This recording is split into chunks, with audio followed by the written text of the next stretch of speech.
Novel karya Syukri Muhammad Syukri.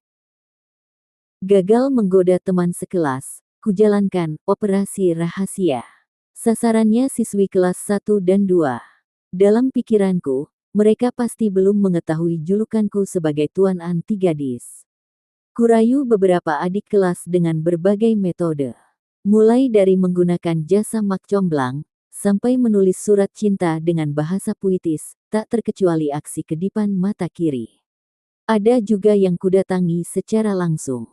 Namun, semua rayuan itu gagal. Jawaban mereka nyaris sama, menolak rayuan Tuan Anti Gadis. Kegagalan operasi rahasia itu akhirnya sampai ke telinga Adi. Dia tersenyum sambil mengangkat jempol kepadaku. Belum sempat kusapa, dia sudah mengajakku ke kantin sekolah. Sambil menyuap lontong, dia terus tersenyum. Habislah aku, betapa malunya Niko si metuah ini, bisik hatiku. Don Juan, selamat, kamu hebat. Aku bangga, kata Adi membuka pembicaraan. Hebat, bangga. Untuk masalah apa? Tanyaku heran. Operasimu, meski gagal, aku salut, ungkap Adi. Siapa bilang? Tanyaku tersenyum malu. Semua orang sudah tahu, jelasnya sambil menepuk bahuku. Aduh, malunya aku, kataku menyesali.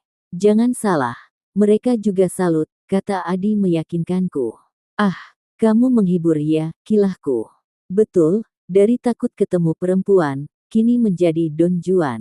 Itu kemajuan, kata Adi. Hahaha, aku tertawa terpingkal-pingkal. Sekarang begini, ujar Adi sambil berpikir. Bagaimana? Tanyaku penasaran. Lupakan merayu gadis-gadis itu. Yuk fokus belajar. Target kita masuk 10 besar, tawar Adi.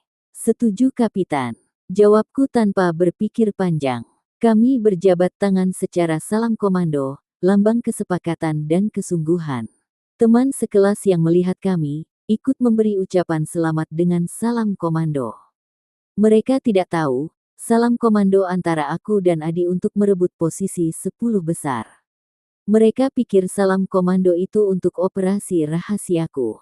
Hebat, ini Don Juan kita yang baru, kelakar Harry. Ah kamu, nanti ditulisnya lagi aku ini Tuan Anti Gadis, jawabku tertawa. Sejak hari itu, kami lebih banyak berkutat dengan buku dan materi pelajaran. Bercanda dan bersenda gurau dengan siswi sekelas sudah berakhir.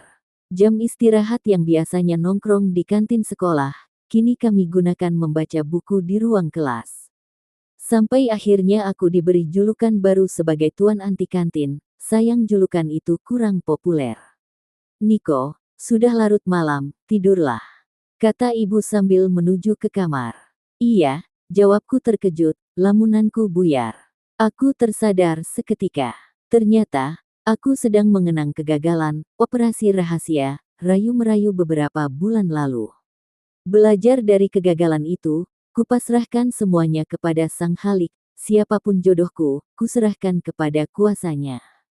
Langkah, rezeki, pertemuan dan maut, semua atas kuasa dan kehendaknya. Lalu, aku pun bisa tidur pulas berselimutkan upuh Gunel Masam Jing.